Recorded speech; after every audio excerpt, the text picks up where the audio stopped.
So if you've been following Turn of the Tide, or Rabo de Peixe as it's originally called, you know that Season 2 really brought some intense challenges as Eduardo and his friends got way more deeply entangled with the world of crime. The season takes a 3-month time jump, bringing Eduardo back home from his short, unsuccessful trip to America. When he reunites with his friends, everything's changed. Their situation is completely different, and over the course of 6 episodes, their lives take this shocking trajectory that keeps you on the edge of your seat. The season ends on uncertain but exciting terms for the group, and we're definitely ready to see what happens next. Season 3 release date. Now here's some great news. Back in October 2024, it was revealed that Season 3 was actually filmed back-to-back with Season 2, and both seasons have already wrapped filming. So considering this, we're expecting the 3rd season to premiere sometime in 2026. Major time jump ahead. All right, let's talk about that violent turn of events at the end of Season 2.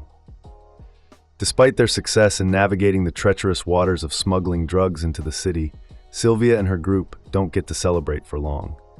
While Ophelia wants to continue working with them, Fagner has other plans, which leads to a showdown where Fagner dies and Eduardo takes the fall for his death.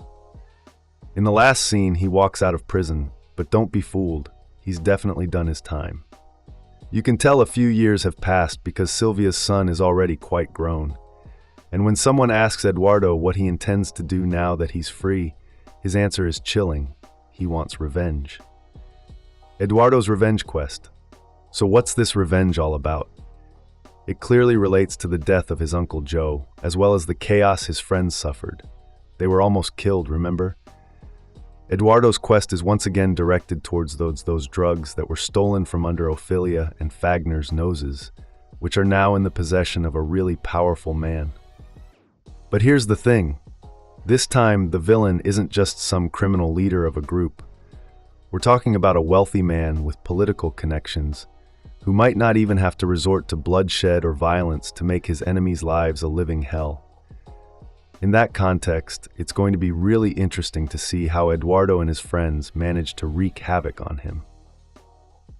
Season 3, cast returns. As for who's coming back, the 3rd season will bring back the core 4. José Condessa as Eduardo, Helena Caldeira as Silvia, André Leitão as Carlinhos, and Rodrigo Tomás as Rafael. As their criminal adventures continue, it wouldn't be a surprise to find Inspector Frias, played by Maria João Bastos, and Francisco, played by Salvador Martinha, still on their tail. Now, with the tragic death of Uncle Joe, played by Pepe Rapazote, the actor's return seems unlikely, but it can't be ruled out entirely.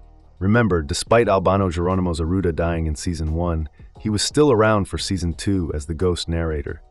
So maybe Uncle Joe could take over the mantle in the next season and reprise his role as the narrator. We'll have to wait and see. The new villain.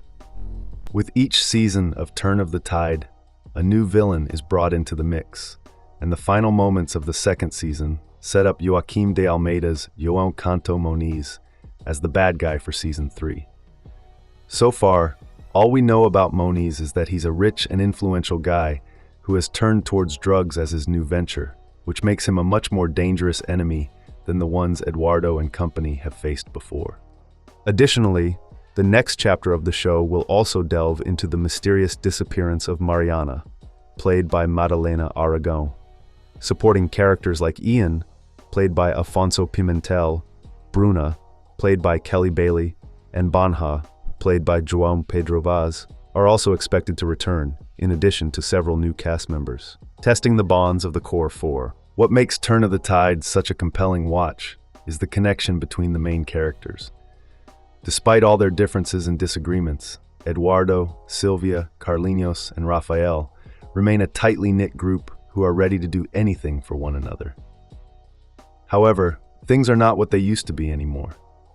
Now there's a kid in the equation, and while it means their family has expanded, it also means they can't take the risks and indulge in the recklessness they used to before.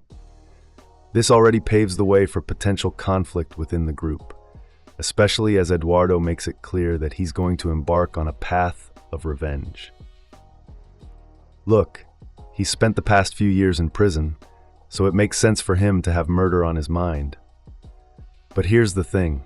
His friends continued on with their lives during those years, and it's fair to assume that their conditions are drastically different from what he saw the last time he was able to walk free. This brings another wrench in the equation, setting the stage for a fallout that may pit Eduardo against the rest of his friends and threaten to break the group. Still, the four of them have stuck by each other through thick and thin, so it's fair to assume that their paths will eventually converge, and they'll have each other's backs when the time comes. Thanks for watching. If you enjoyed this breakdown, make sure to hit that like button and subscribe for more updates on Turn of the Tide and all your favorite shows.